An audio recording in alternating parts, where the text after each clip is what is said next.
welcome everybody to this Battle of Ideas session, religious or spiritual or neither. My name is Helen Birtwistle, I'm the chair for this session. We all know the trend.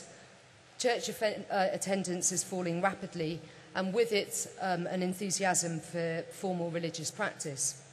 However, at the same time, there are a growing number of people who are now identifying themselves as spiritual. And there's also a significant rise in the number of people who are attached to charismatic churches and Pentecostalism as well.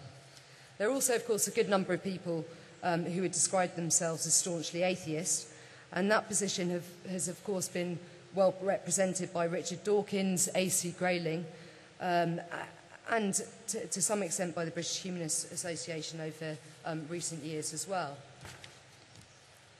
One of the questions that is asked in the blurb of this session is there a religion-shaped hole in our lives? Now, while that might sound like a facetious question, it does point to an important area for us to consider today. What area of our lives does spiritual actually refer to? Do we all have a spiritual life? And indeed, might spirituality, as some have suggested, be an innate attribute of us all? I know, of course, that our panel are going to disagree massively on this, and indeed many other questions as well. First, let me introduce at the end there Linda Woodhead, who's the Professor of Sociology of Religion at Lancaster University. She's also director of a £12 million UK research programme on religion and society, which involves 75 separate research projects and is going to be concluding its work in 2013. In her current work, she argues that we have entered a post-Reformation era in which religion becomes less doctrinal, centralised and priestly. We've been wanting to have Linda at the Battle for quite some time, so it really is good to have her with us this weekend. So welcome to Linda. Second to speak is Andrew Copson, who's the Chief Executive of the British Humanist Association. He's led the BHA since 2010, having previously coordinated the organisation's education and public affairs work, and his writing on humanist and secularist issues has appeared in The Guardian, in The Independent, The Times, The New Statesman, as well as in various other journals as well. And Andrew's been a regular feature of the Battle for, almost as long as the Battle's been running, actually, so it really is, it's always fantastic to have him with us, and really important to have him on this session as well, so welcome to Andrew. Third speaker is Dr Piers Benn, who's a co-producer of this session. He's lectured in philosophy at the universities of Leicester, St Andrews and Leeds, and in medical ethics at Imperial College and King's College. Piers writes for both academic and wider audiences and has made several appearances on the British media, including Nightwaves, The Moral Maze, NewsHour, Channel 4 News and Sky News. Fourth to speak is my old colleague Dolan Cummings, who's an Associate Fellow as well of the Institute of Ideas, amongst many other things. Dolan was previously the Research and Editorial Director of the IOI from 2001 to 2010 and continues to edit our online review Culture Wars and writes about books, films and theatre, amongst various other things. He's also one of the co-founders of the Manifesto Club, a campaign group for freedom in everyday life.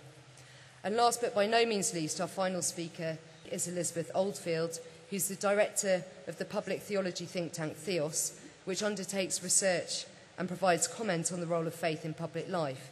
She's previously worked for the Church and Media Network in the BBC, and she spoke last year at the Battle of Ideas, and we really just had to have her back again after that, so it's great to have her on the panel too.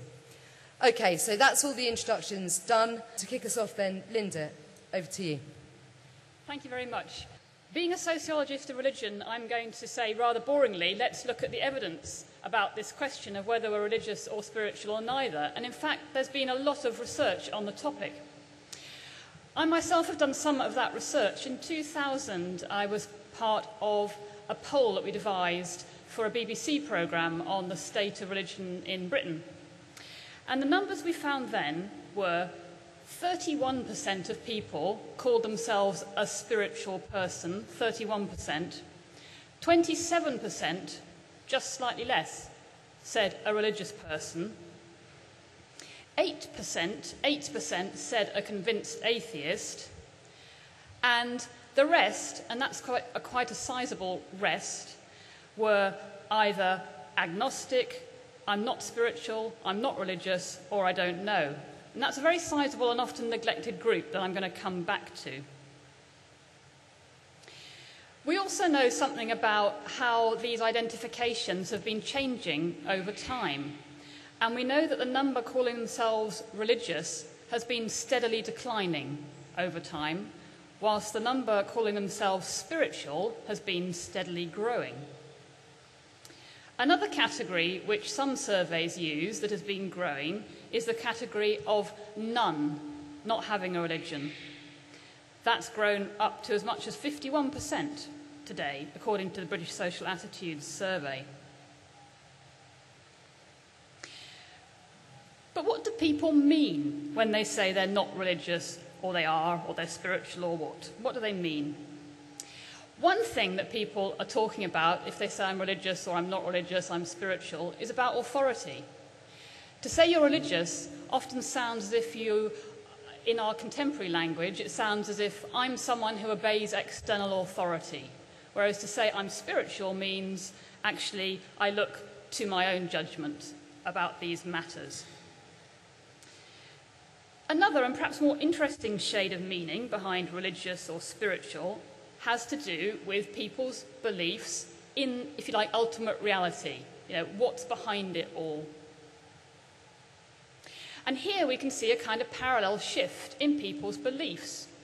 So the numbers of people who believe in a spirit or life force have been growing steadily, whilst the number of people who believe in a personal God have been declining. Today, around 25% say they believe in a personal God, and 44% in a spirit or life force. But in that 2000 poll I mentioned, we asked a slightly more sophisticated version of this question, and we found this. 26% said they believed in a God, 21% a spirit or life force, 23% believed there is something there, 12% said I don't really know what to think, and 15% said, I don't really think there is any kind of God, spirit, or life force. So, to put it really simply, about half the population have a fairly clear idea and believe in God or spirit, and about half have a vaguer sense that there's something more, a lot of them, and a fewer number don't know or are clearly atheistic. And that helps us explain who those nuns are. I don't mean N-U-N-S, I mean the N-O-N-E-S. The nuns. Nuns, when people say 50% of people say they're none, they have no religion, it doesn't mean they're atheist. About up to 12% are atheist. Some of them don't know, but the majority think there's something there, but we don't really know what. So to conclude, religious, spiritual, or neither, the evidence shows that really you can think in terms of 5 quite significant groups in the UK today, and let's think of them as a spectrum. So at one end, you've got people who believe in God. Let's call them the Godders. Then you've got the Spiriters, who believe that a spirit or life force that flows through everything. Then you've got the something there-ers. Then the not sure-ers. And then the there is nothing there. And the nothing there-ers. Now, at the moment, it's those two ends of the spectrum, the Godders and the nothing there-ers, who completely hog the debate and the media. But actually, in aggregate, most of us are spiriters, something there-ers, or not sure-ers. So my conclusion is that we're actually, as a nation, rather cognitively modest, but everything about our media and our debates pushes those discussions towards, yes, there is a God, or no, there isn't a God. Andrew. Thanks very much. Well, I certainly want to agree with Linda and associate myself with her remarks to the extent that what she said was about the decline of formal religion. There's certainly no doubt that fewer and fewer people are religious, religious identity down to under 50%, religious practice down to the very, very low single figure percentages, and religious belief also down, though probably a bit higher than practice, and in decline. So in everything that Linda said about the way that religion is less and less of a feature of our society and of our beliefs these days, I completely agree. But I'm not really sure that the word spiritual covers what's left. You know, I'm not convinced that what people believe about the universe and about reality, what people believe about their values, how they should behave to other people, what people believe about the meaning of life or meaning in life or purpose in life can be covered with that word spiritual. I don't quite agree with the categories, I guess, that Linda has laid out.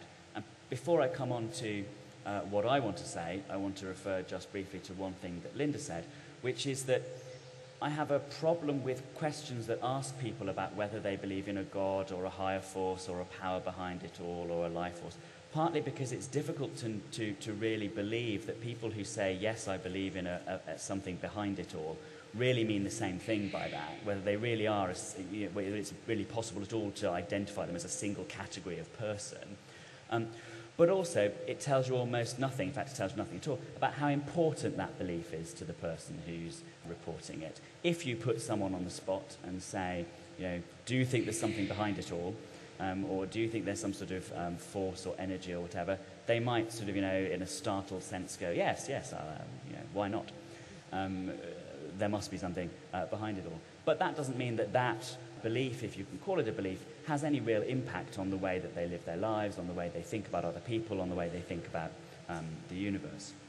So I think that in many ways, most people have quite a materialistic way of thinking about both beliefs about the universe and reality, how things are and how we can know what they are, beliefs about morality, how we should relate to other people and what our obligations are to other people and to the planet, for example, and also beliefs about meaning, where fulfillment comes from in life, what gives life its colour and flavour and purpose. I think in all those three areas, people are a good deal more materialistic than the word spiritual might imply.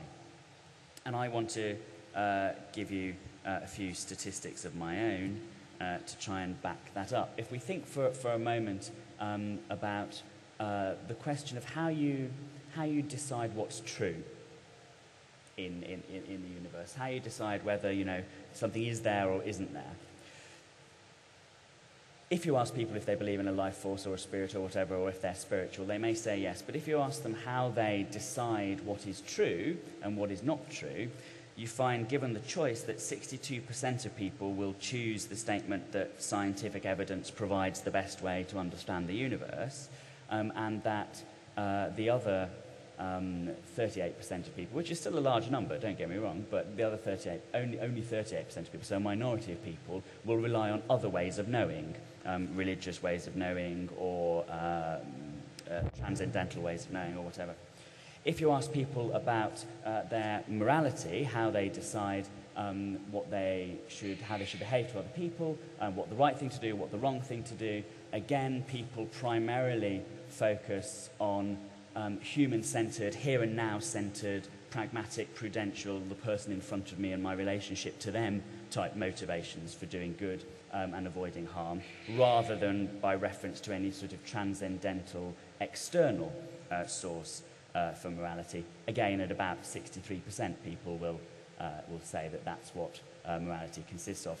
And when you ask people about what gives their life meaning, what gives them a sense of purpose, what gets them up in the morning, very, very, very seldom will they refer to any sort of external reality, any sort of God or life force or divine impulse.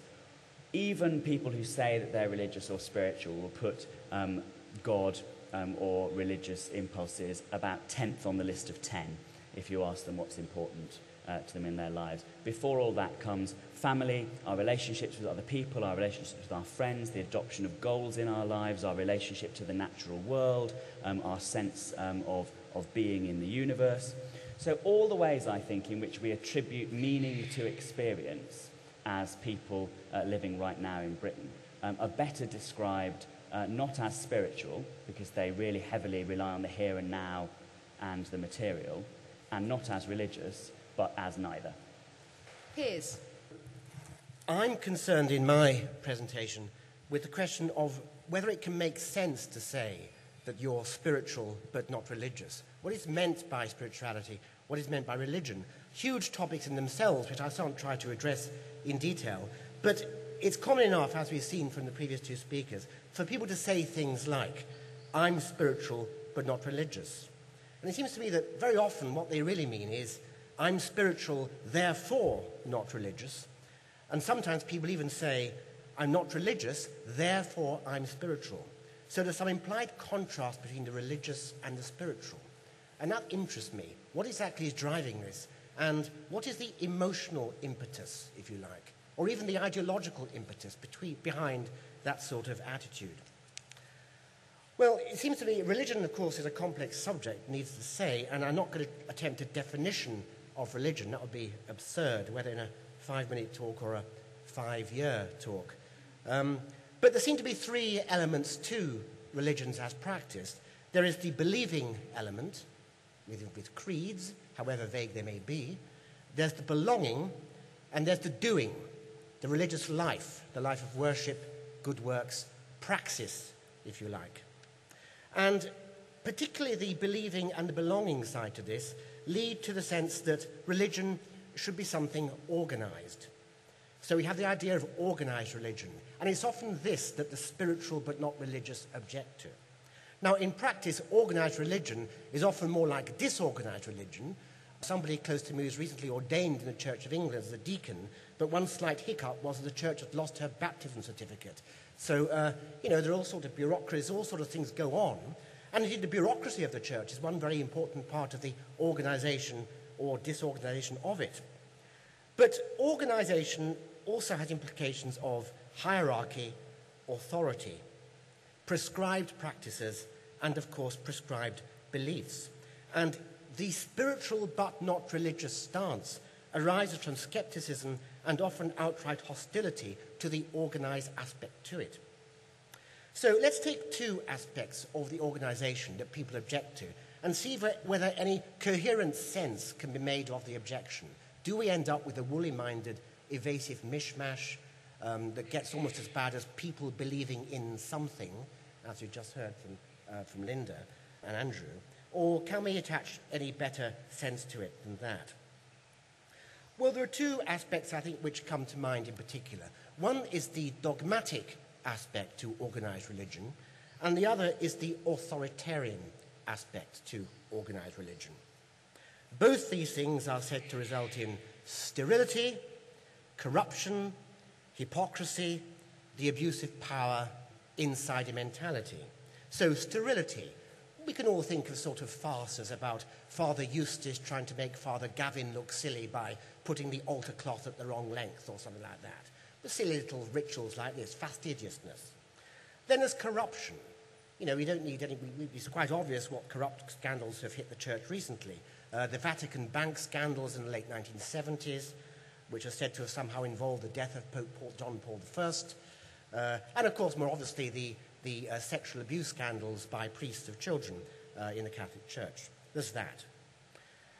We have all these examples. We have the history of persecution, the fact that, after the Christianity gained control of the Roman Empire, the first things Christians did was to persecute each other. These are the evils, it is said, to organized religion.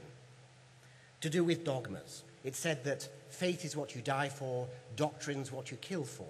It's a nice phrase. I think it's rather misleading, but this is the kind of thing that appeals to people who describe themselves as spiritual.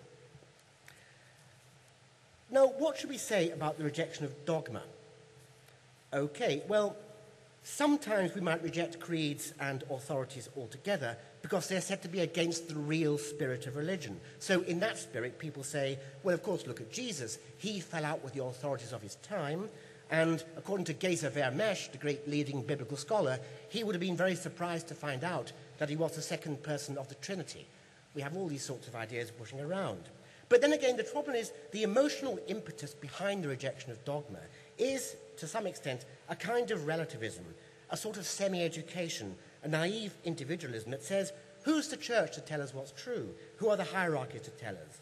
And what's lost in this attitude is a proper sense that both religion and spirituality are ultimately about truth, that truth matters. Truth does not depend on individual opinion. How the world is, whether there's a God or not, is not up to me. It's not up to us. We can't just make it up. And this is what's lost in the spiritual attitude. Similarly with the problem with authoritarianism, people don't like being told what to do, told what to think.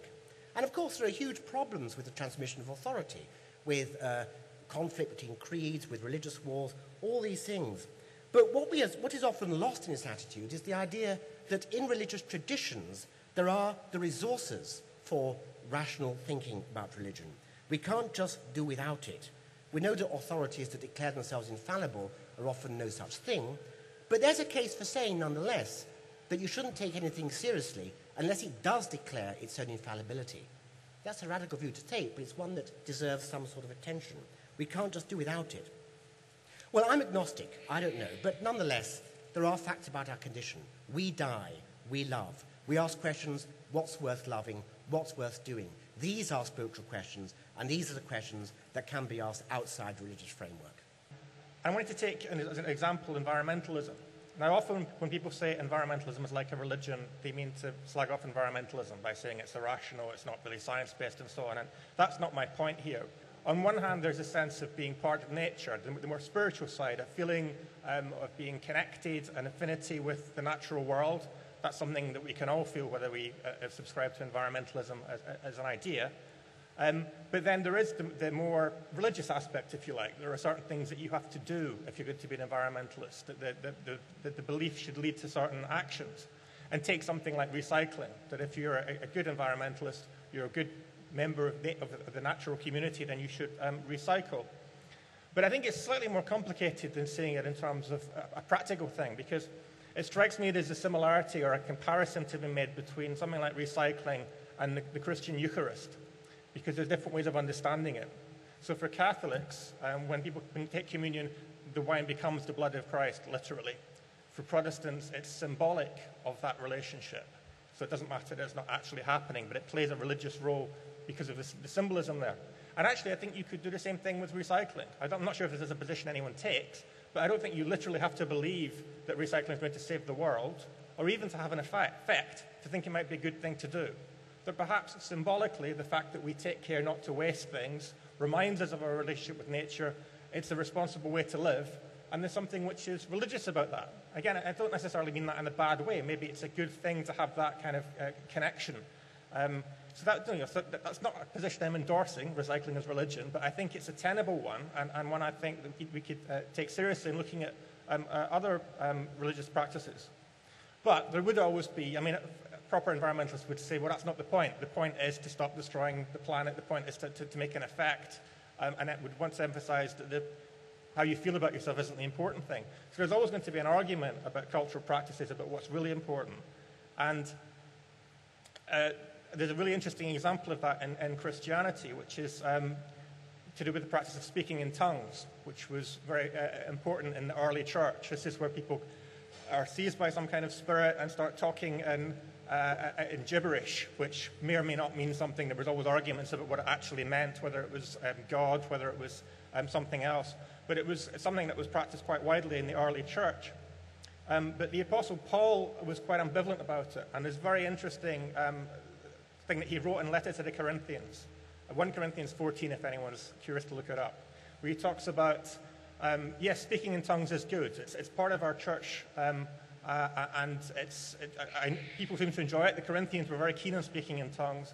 And he said, yes, it's good, I get that, but can you do it in moderation? Just don't get carried away, because frankly, it looks really weird, and people are starting to think we're a cult. Now, I'm paraphrasing, but I think this is the sentiment. And on one hand, it was quite a practical thing, that you don't want to put people off the new faith by acting like weirdos. But also, there was a sense that it's wrong to fetishize this one aspect of Christian practice. And he thought that his fellow Christians were getting overly carried away with this one thing, and it wasn't healthy. That he needed to focus on God, and that meant other things than just speaking in tongues. So there was a sense that they were, whether you call it an excessive spirituality because they were getting carried away with themselves, or an excessive religiosity because it was a ritual that they got into, I don't know. But there was a sense that it was off at one of the extremes or the other, and it wasn't a good thing. I think that's really interesting, because Paul's often seen as the founder of Christianity as a religion in the bad sense. The guy who made up all the rules and so on. But I think there's a certain pragmatism there, but also that comes from faith. That is an assurance that what the religion is about doesn't have to be pinned down in particular things. And I think that's quite a healthy thing that you might want to apply to secular life as well. I think that it's a problem in secular life, whether it's environmentalism or anything else, to become dogmatic. And just to give an example of that, I was really taken with what Andrew said about people having materialistic idea about truth. I very much agree. On morality and meaning, I'm not so sure what it means to have a materialistic view. And one example that comes to mind is something like, what is your response to circumcision? So there's been a dispute recently following what happened in Germany about wanting to ban circumcision and say it shouldn't be allowed.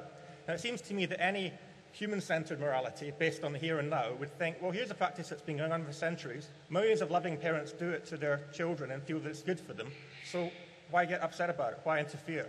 It seems to me only by elevating a particular principle above this practical day-to-day human-based morality that you must never violate the body of another, could you come to this position? And it seems to me that that's a dogmatically religious position. It's been taken by certain people from an atheist perspective, but that, there is always a danger of atheism becoming a religion in the bad way. And it seems to me that the important thing is to have maintain a more human-centered idea of morality. And I'll be keen to discuss this in more detail. But it seems to me that it's not just religious lunatics we should look out for in terms of excessive religiosity, but there are other aspects where people sometimes behave that way. I end up being the token out and proud religious person on quite a lot of panels at the moment. And as such, I'm going to try and speak quite personally. I'm not actually going to offer you any stats, even though I work for a think tank, because I think that everyone in this room has got a horse in this race. I don't think anyone in this room is neutral about it. And the things that I find really interesting are where particular people are coming from and how we've arrived at that. I'm also going to be speaking as a Christian. Religion is a useful shorthand, but I think there's some intellectual problems with conflating religion, and as Piers pointed out, it's very difficult to define. So I can't pretend to be kind of speaking for all religions. I find this question very difficult to answer personally, and that's for two reasons. The first is just, I think, historical contingency. I'm a child of my generation. I went through the same universities, I read the same books, I've been exposed to the same media as everybody else, and therefore I have a deep suspicion of authority, of hierarchy, of things that seem to be exclusive, of things that seem to be arrogant, of big explanatory narratives. So religion and the ways it's been described today, of course, it feels like the natural contemporary reaction to it is hostility. To further complicate this, there's a very powerful strand within Christianity which is very hostile to the idea of religion. The two biggest theologians of the 20th century, arguably, Karl Barth and Bonhoeffer, both talked about a religionless Christianity. And that's not a new thing. Through the centuries, people have noticed that in the New Testament, Jesus was most hostile to the religious leaders of his day. The Pharisees and their outward forms, their self-righteousness, their neglect of the poor and marginalized, their religiosity was what annoyed Jesus, got him actually very, very angry. So I think even within Christianity, there's the sense that religion isn't quite the right label. I did a Twitter poll. Linda will be horrified, very unscientific method. But I said, are you religious, spiritual, or neither? And most of my atheist followers replied, neither, or other people think I'm spiritual and I don't really know. And most of my Christian followers replied, neither. Neither of those labels fit me. I can see that sociologically I'm religious. Other people think I'm religious. Theologically, I don't think I'm either. I don't think Christianity fits easily into either of those categories. So we have a real complexity with the terms here. Despite all this, I wanted to kind of challenge myself as someone who's grown out of both of those two kinds of cultural soil to give a little bit of a defense of religion. And I think Linda has written very well and very widely on, and so I think preeminently has Charles Taylor, on the idea of this subjective turn in culture. The spiritual revolution comes from a turn from external structures, from institution, from hierarchy and authority, inwards towards self-actualization and self-fulfillment, to the inner world. You could link that in probably quite a value-laden way to kind of individualism and particularly consumerism, but I think that there's a fairly widespread agreement that that is a turn, that that's a change in culture away from religion towards spirituality in very simple terms.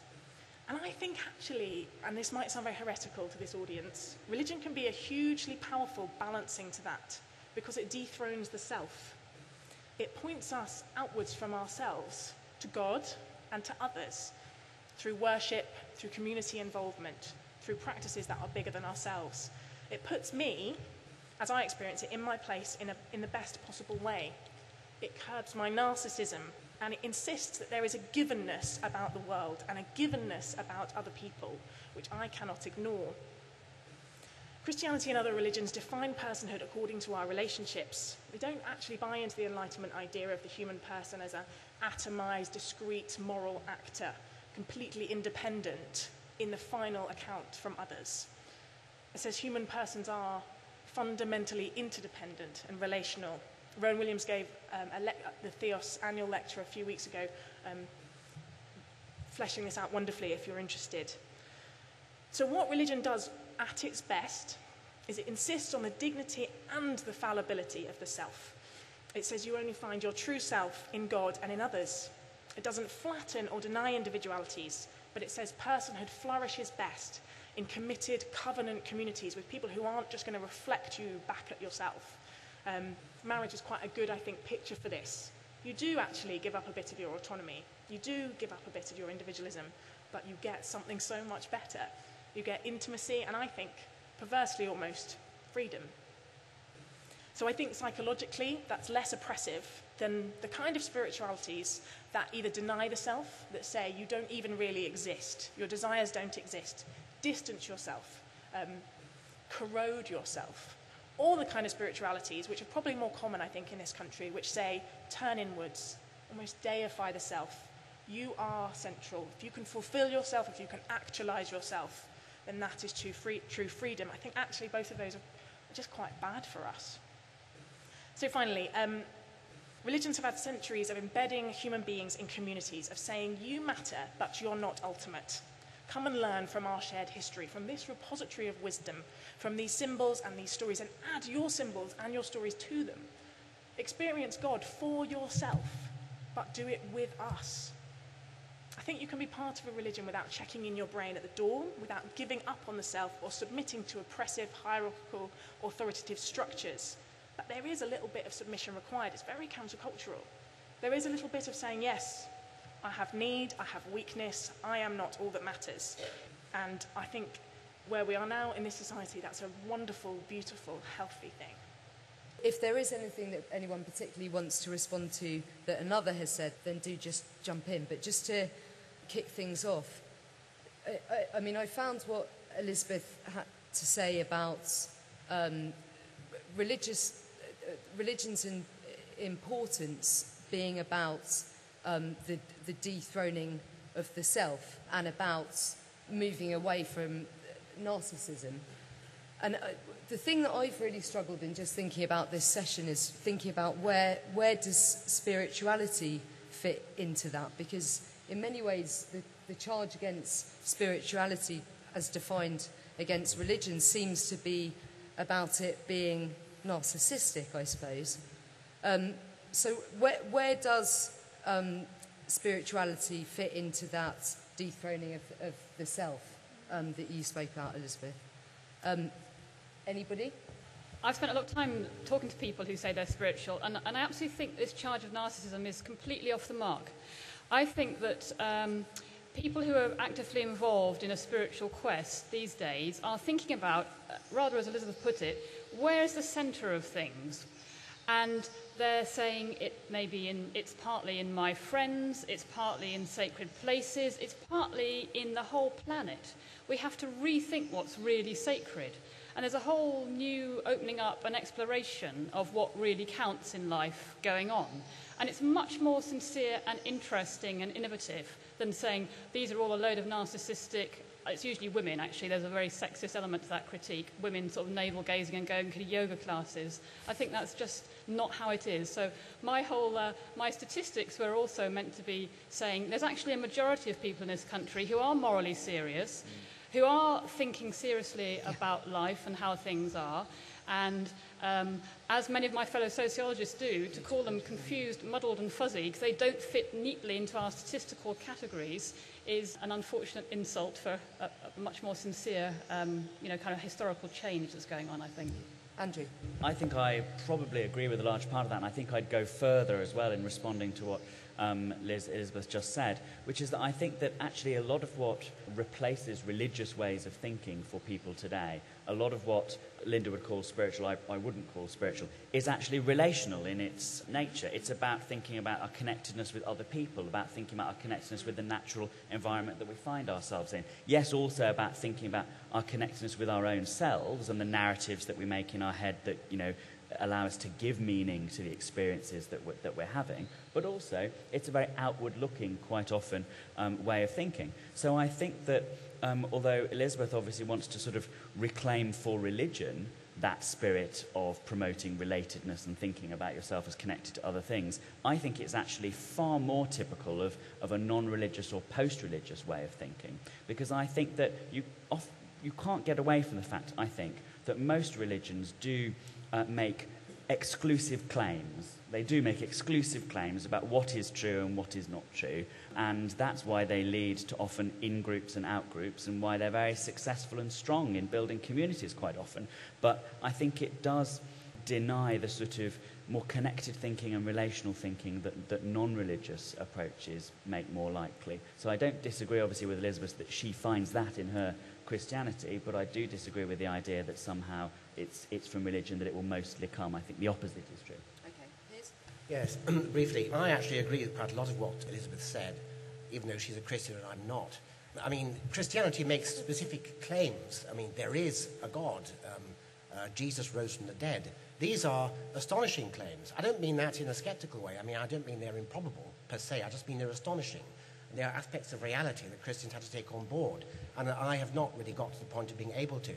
But I do think, again, I agree with Linda, whilst I think that there is a sort of narcissistic, new agey feel about some types of spirituality, I do agree with Linda that it's not the case for most people. I'm talking to my Muslim students, Christian students, agnostic students.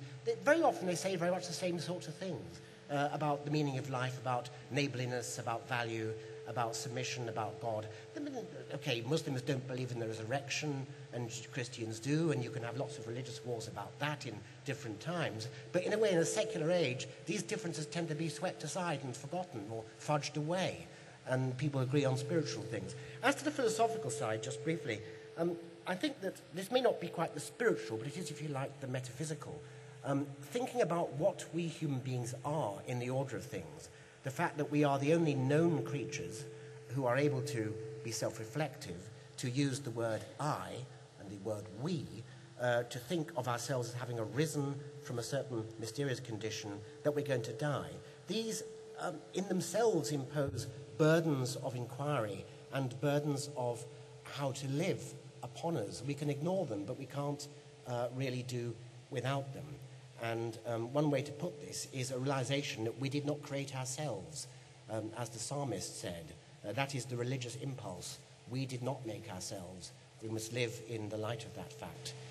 So, Thank you. Dolan, the idea of this being about the connectedness of people, is that what spirituality is? Yeah, I think, it often is, but I also think that's not necessarily a good thing. So when Elisabeth's talking about Christianity making people interconnected, I kind of think that's not unique to Christianity, that it's an idea which is very prevalent, as other people have said. And there is a danger it's a bit woolly. I mean, I actually quite like, I watched a lecture online by an American Christian talking about the film Avatar and really laying into it as this kind of contemporary pagan epic. And talking about how there's a tendency, even among some Christians as well, to worship creation rather than the creator. And he was very big on that distinction, that Christians are supposed to worship God and not the things that God has made. So to get overly obsessed with the planet and nature even was for him a problem. And that was kind of interesting, I mean, just because it's different. But I think that the idea I find interesting in Christianity is actually individualism. I see as being historically a product of Christianity, and particularly the idea that each individual matters, which is to say it's not just that you're part of a big system and you have a place in it, but that as an individual you have a particular relationship with God, that you matter as, outside of that. And I think that's in Islam as well, and perhaps other religions, but not in all by any means. And I think that that's quite a radical idea which has been brought into modern culture since the Reformation and the Enlightenment. I don't think it depends on the idea of God. But I do think it's a bit, it's nothing to do with creator versus created, but it's the idea of humans being a special part of creation, that we're not just part of this big mix and we all kind of blend together, but there's something special about humanity and each individual human being. That to me is an important Enlightenment idea which does have religious roots, but which is also at odds with this kind of overly wishy-washy idea that we're just all connected. Elisabeth?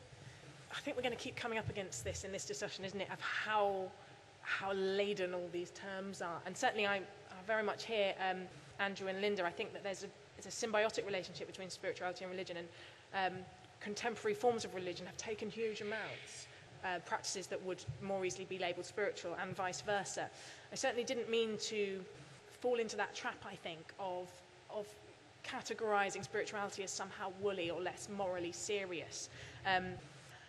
My religious faith helps my narcissism, is really what I was saying there. I do think, to push back on it a little bit, that perhaps if you can define a difference, the difference is about community and embedded community. I think that if you read some of Linda's work and look at the practices that are very prevalent now in places like Kendal, where big studies have been done, those that would more easily fall into the category of religion are less embedded in community. They're informal networks, but there's less of a sense of, I am committed to you and you are committed to me because of something that we share long term. And even if it's only that, and that can be deeply unhealthy as well as healthy, but that might be the way that you could see a difference in attitudes to the self between spirituality and religion, in a way that does make you think differently about your own importance. But this is so complex. The way we're using these terms is so complex that I think, we're going to keep coming up against it. Okay, thank you very much. Question to Linda. I'm very struck this whole discussion has been only about Britain. Religion exists pretty widely. Do these categories, your last 5 categories, which I thought were perhaps the most interesting thing, because you're actually trying to tie it down, have you checked with other colleagues around the world? Do they apply elsewhere? I'm thinking particularly, of course, of the urbanized world. I was wondering about urban India. I was wondering about urban Turkey, relation to Hinduism, etc., Islam. Do you have the same potential categories, maybe, in, dare I say, earlier, at the risk of being accused of all sorts of things, stage of development, but nevertheless observably developing?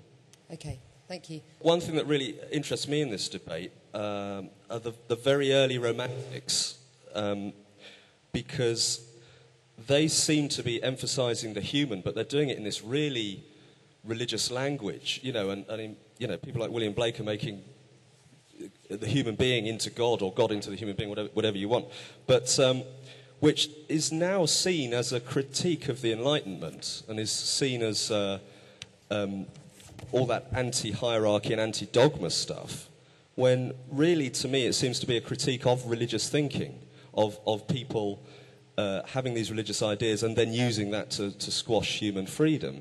And now we walk around going, wasn't William Blake this really cool hippie? when actually he's banging on about the sovereignty of the Lord Jesus all of the time. I just wondered if you had any views on that particular point in history. Okay, thank you very much. Yeah, something I don't understand, so perhaps you can help me with it, is you talked about spiritualism being relational.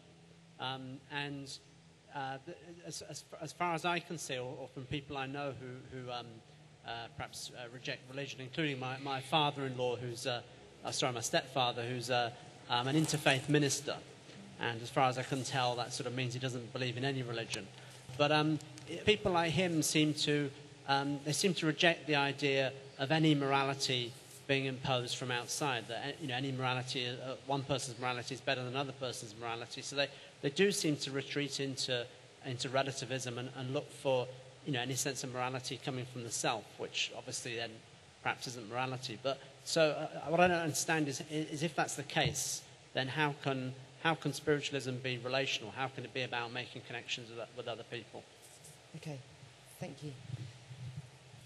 Not surprisingly, we're having great problems with words, as we always do in this kind of conversation. One point that it seems to me important to bear in mind is that we can't pose religion and spirituality as if they are over and against each other, because every great religious tradition has a great tradition of the spirituality which it has developed. Now, it is, of course, the case that because religious institutions have been going through a period of decline, spiritualities have sprung up outside those religious traditions.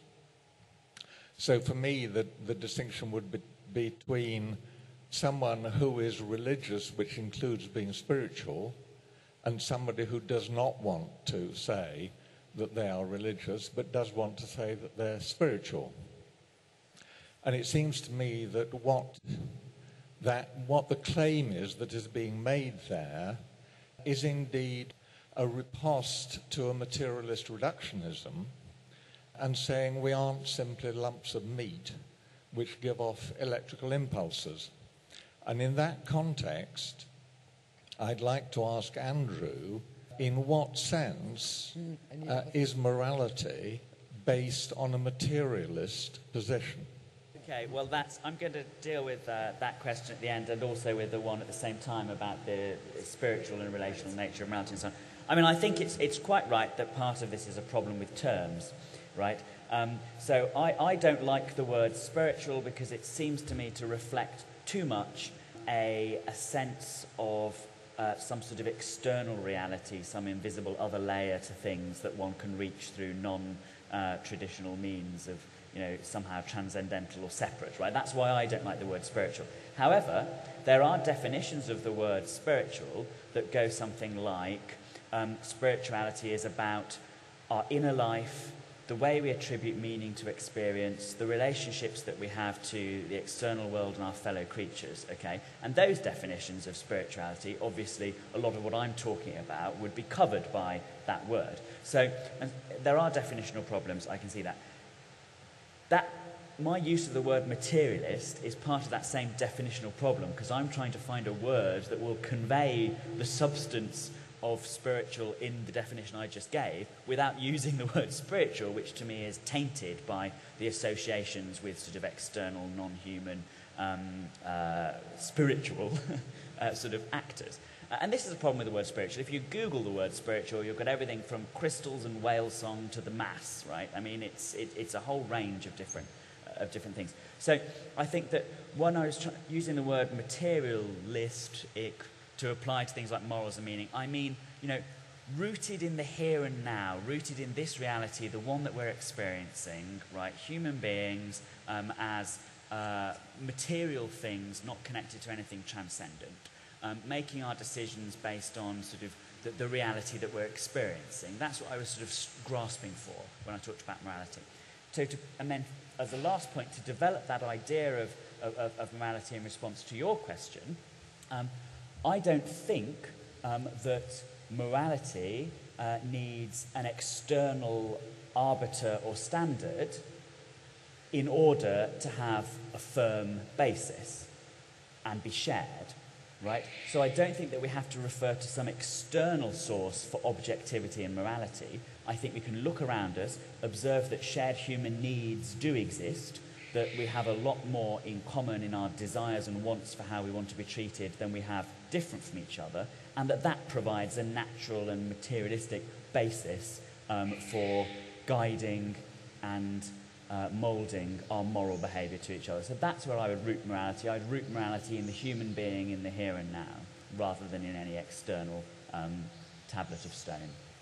I think that the Romantics idea is a very interesting one, and I know very little actually about the period, but what it triggered off is a memory that the Romantics were some of the first people to start talking about the sublime, to start trying to codify or name or study the sense that we get that there is something bigger than ourselves, that other people would maybe use the word numinous, this feeling, this experience actually that we get in the presence of very big things, often in the presence of nature, but also in our interpersonal relationships and in great moments of tragedy or great moments of joy, the sense that something is bigger than me, this reaching outwards, which I think actually is probably a very fundamental element of both religion and spirituality, complex as those terms are.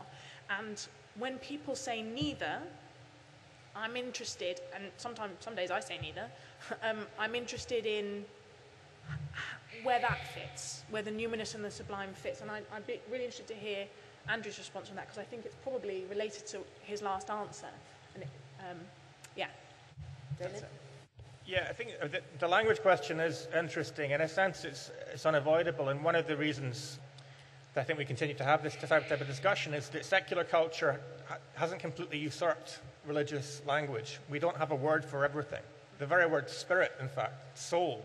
I mean, I think there is some kind of soul. It doesn't necessarily have to be understood in a religious sense, but I don't think that ourselves are reducible either to material flesh or to psychology. You know, psychology is a useful discipline, but it certainly hasn't answered the questions about what it is to be human.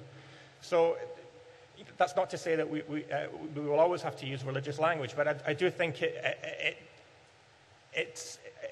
doesn't answer questions, but allows us to ask certain questions that are difficult to put in secular terms.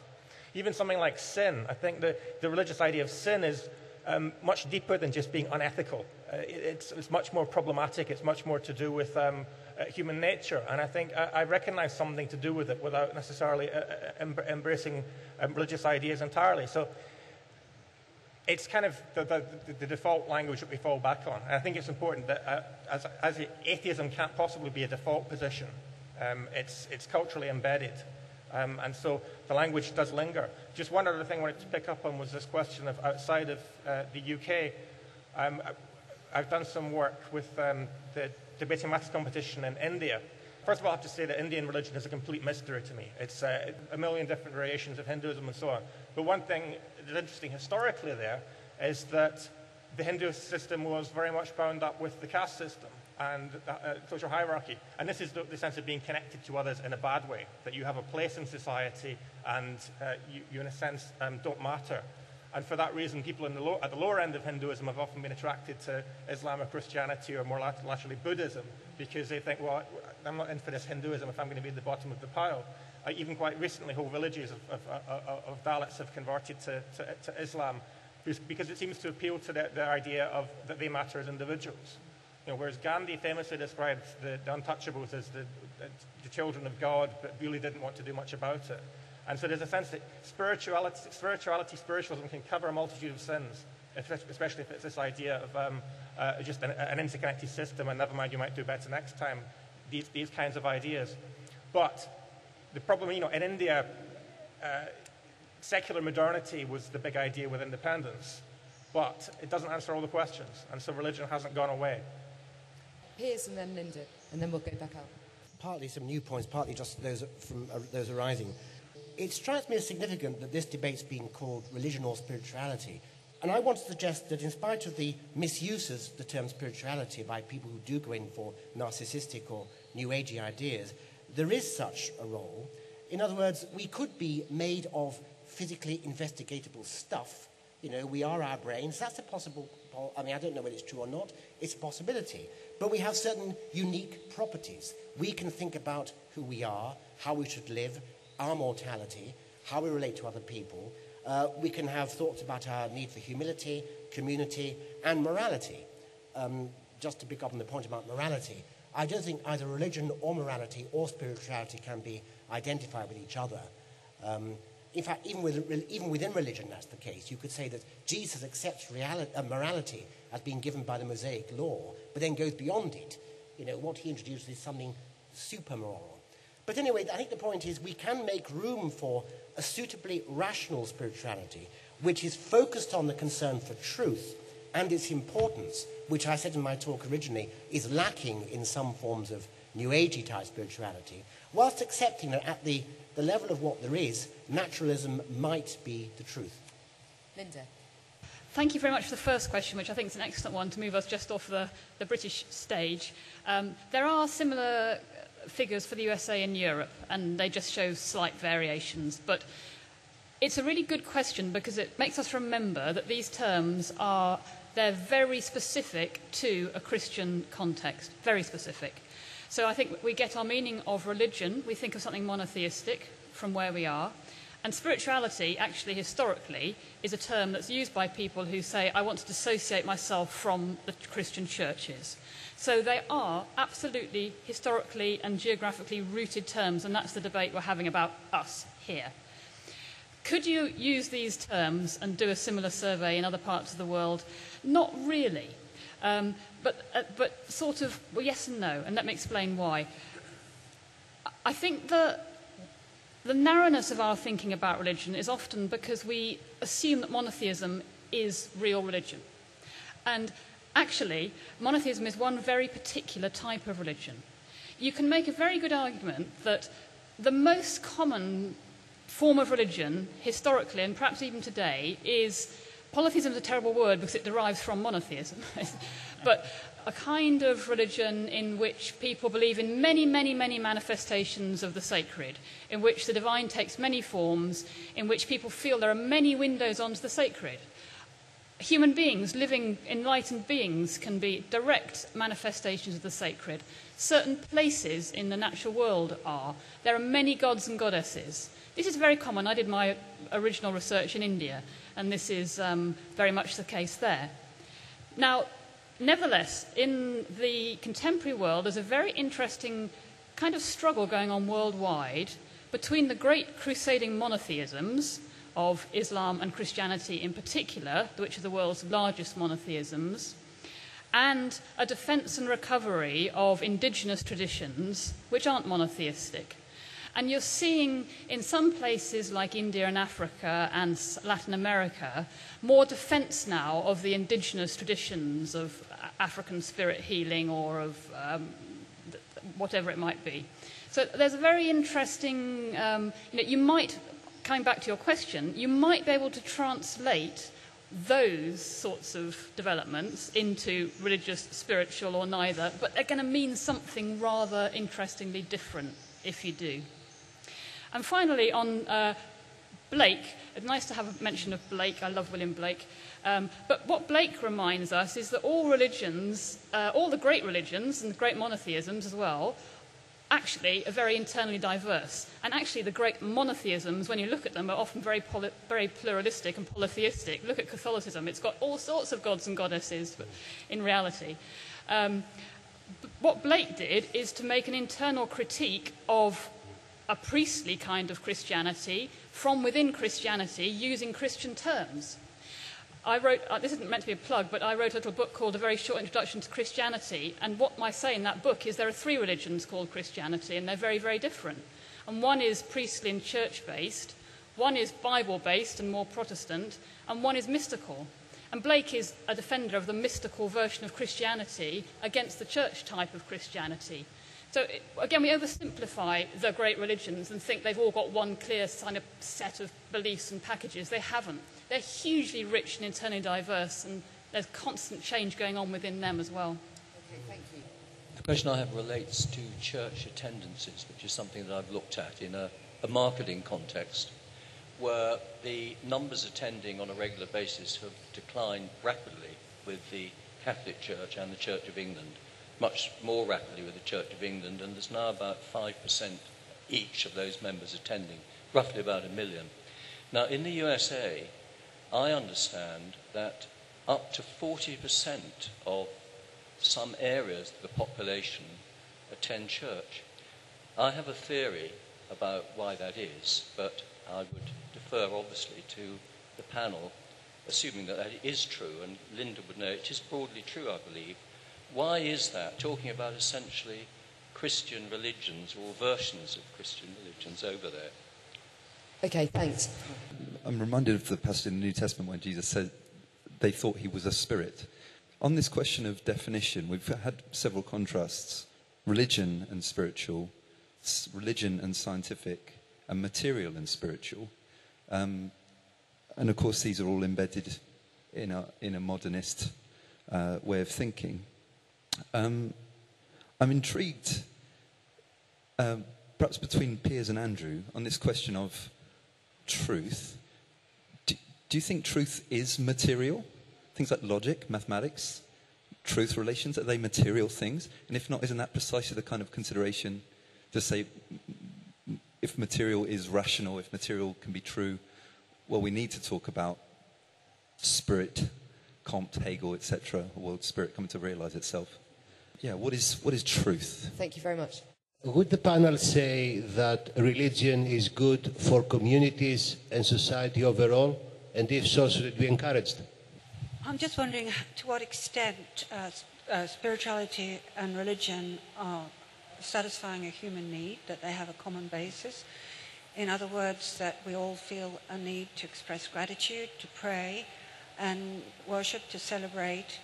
And I'm just wondering whether these faith, trust and hope, celebration, prayer, expression of gratitude are basic human traits triggered by the fact that we absolutely know that our lineage throughout existence and primeval ooze has been favoured, that we're here while everybody else fell by the wayside. In fact, we've got reason to trust and hope and to have faith because we're here, which is such an sort of almost impossible event.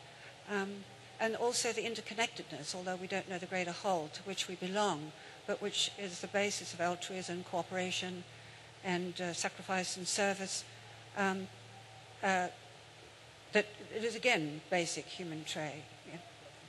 So I'm just wondering whether religion provides a home for spirituality. Thank you very much.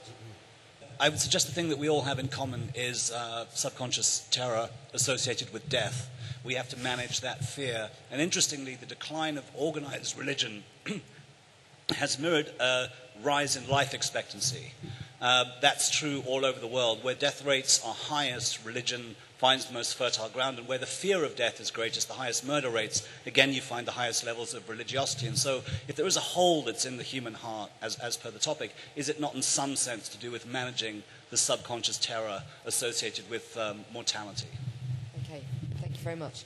So quick fire responses first, and then we'll just have a minute each or so just to sum up. Yeah, I can't think of a direct response. The thing that came into my head was this idea of a yearning for something spiritual, but I think there's also sometimes a yearning for something like morality. And just a funny little example from Glee, the American TV show about the Glee Club at school. Obviously, it's a very gay-friendly program being set in a Glee Club, but also because it's set in the Midwest, it's assumed that everyone's Christian, basically. So they've kind of explicitly resolved this by deciding that they're the sort of Christians who think it's okay to be gay, and that's been done. But there's an interesting exchange about something different, featuring the one character who's a more serious Christian, who's a kind of hippie character, I've forgotten his name. But he's agonizing over whether he should have sex with his girlfriend. And he's thinking, well, a good Christian shouldn't have premarital sex. And he talks to one of the other boys, and he says, well, don't worry about it. It's like all that stuff about you're not supposed to have tattoos or mix fibers. And he's kind of basically, he doesn't actually say it, but he's saying it's like that stuff in Leviticus. It says it's wrong to be gay, and we know that can't be right, so chill out about it. And what's interesting is that the kid is not convinced by this. He thinks, no, there is something here. And I don't know whether you call it spiritual or religious, but he has some sense that something special about sex that means he shouldn't treat it too lightly. And he wanted some kind of religious guidance about that. And the thing is, secular culture will say, well, don't have sex until you're ready, or understand it in very health terms, but doesn't really have a lot to say about the morality of it. And I think although, most, in secular society we tend not to think that homosexuality is a big deal, it doesn't mean there's no such thing as sexual morality. But there isn't necessarily a good language for talking about that. And there's a sort of, perhaps, a yearning for actually, maybe we should have a way of talking about it, whether it's religious or not. But just to say that it's not just that we all yearn for something spiritual, but that there might be something in the more religious side of religion, if you like, that we could also feel is missing. Well, of course, truth is not a physical object. It is, if an object at all, it's an abstract object. So it's like courage or kindness. I can say, yes, there is courage, but it's not a physical thing. There's kindness, not a physical thing. My point about truth, and I think I agree with Andrew Copson here, is that whatever the values there might be in feelings or spirituality or emotions, at least part of religion and spirituality is about the concern for truth, the drive for truth. And that, by definition, it seems to me, requires reason. Reason is what gets you from truth to truth. If you use reason, you can't get from truth to falsehood. And that's actually what's magical about it. But of course, there's much more to it than that. On the fear of death, well, yes, of course, I agree that if we didn't die, or if indeed we didn't have to do anything in life at all, we just sat around, in the Garden of Eden with everything done for us, we might not think much about God or about our lives or destiny. But what's hinted at in the question is a sort of naturalistic explanation of religious belief, of the sort that Freudians and Marxists and many others came up with. We can explain why religion would come about even if it were entirely false, therefore we can dispense with the appeal to religious truth. Well, I don't think it's decisive. I think both these things can be the case, can be true, but there is a tension between naturalistic explanations of religion and creedal explanations. Just a tension, no more than that. On the question that Dolan's just touched on, that's fascinating. It's quite significant that issues, for example, to do with death, the creation of life, the end of life, and sex do seem to be implicated in religious thinking, both in the minds of the religious and in those most antithetical, those who have the most antipathy to religion. Well, because all these things concern the sacred. And this is a very hard concept to grasp, but take the case of sex. You might argue that in sex, one's self is revealed, one is made vulnerable through one's body, in one's body, and therefore requires to be protected by all sorts of taboos and protections and vulnerabilities.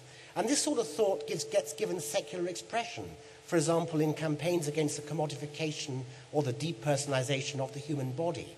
There's a religious impulse behind all this, even if it's not actually acknowledged as such. And I think that many of the taboos of religion are rationally explained and not explained away in this way. So that's just a few thoughts. Thank you very much. The US and UK question is really interesting, and Linda may well have some more concrete thing to offer you. I think that there's a few theories that float around. One of them is the kind of makeup of the original population, the kind of zealots fleeing Europe, which created a particular kind of culture which has trickled down through the generations. There's another interesting thing if you look at the UK context, whether there is actually something about establishment, something about the enmeshment of church and state, which has the opposite effect that you might expect, in that it actually kind of keeps a lid on some of the more zealous expressions of particular religions. But I'd be interested to hear what Linda says.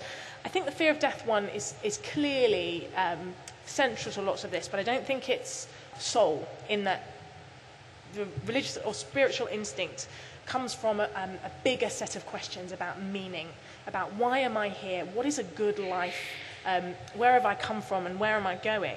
And I think actually that most people don't take that the fear of death and a very straightforwardly naturalistic or materialistic view which refuses to ascribe meaning and go down that route which ultimately ends in a kind of nihilist existentialism. Most people do find frameworks of meaning which are not solely based on the material world. They interact with it. I'm sure Andrew's shaking his head. But I'm not saying they're in opposition to the material world, but they're certainly not going down the kind of scariest route psychologically. But yeah, I would say fear of death, very central. Thank you. The US figures, we've got very good figures for this country of church going. I myself was involved in actually sending out hundreds of students and counting, so we know about 6% of people go to church, about 6% in total on an average Sunday. The USA is much vaguer because the 40% figure comes from what people say they do, and we know that they exaggerate.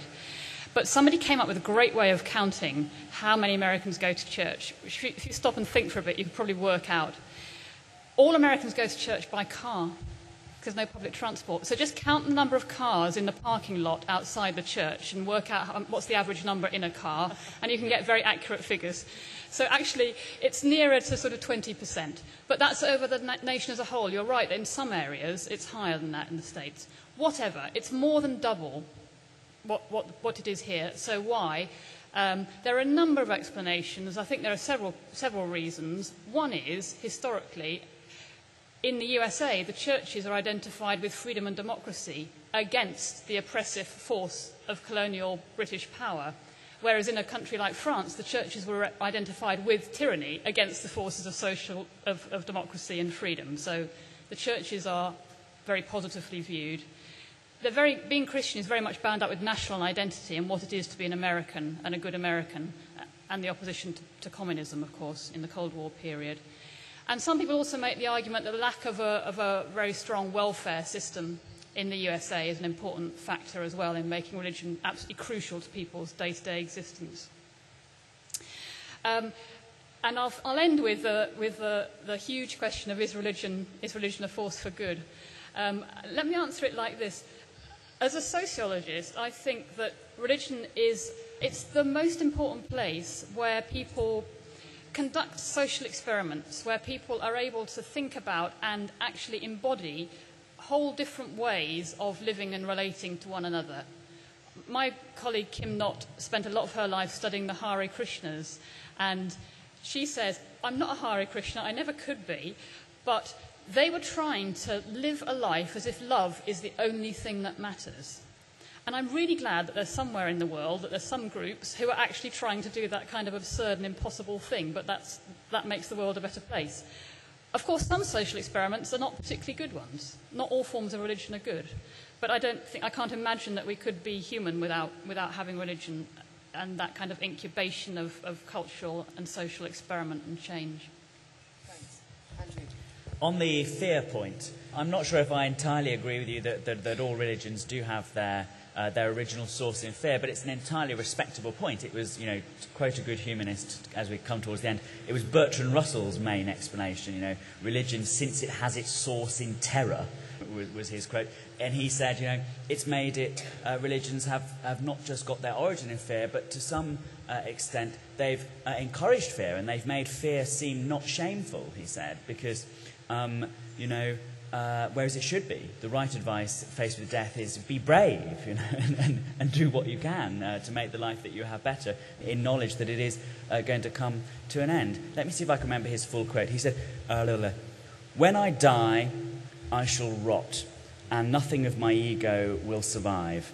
I am not young, and I love life, but I should scorn to shiver with terror at the thought of annihilation. Many a man has borne himself proudly on the scaffold. Surely the same pride should teach us to think truly about our place in the world. And I think that sentiment is one that I entirely agree with. Whether or not it reflects the reality of how religions originate, I certainly agree with the sentiment of it. And in connection with the question at the front, I think that, of course, for some people, religions do satisfy the basic human needs of wanting a community, wanting a morality, wanting a sense of meaning. But I think there are many other ways in which those needs are also satisfied for non-religious people.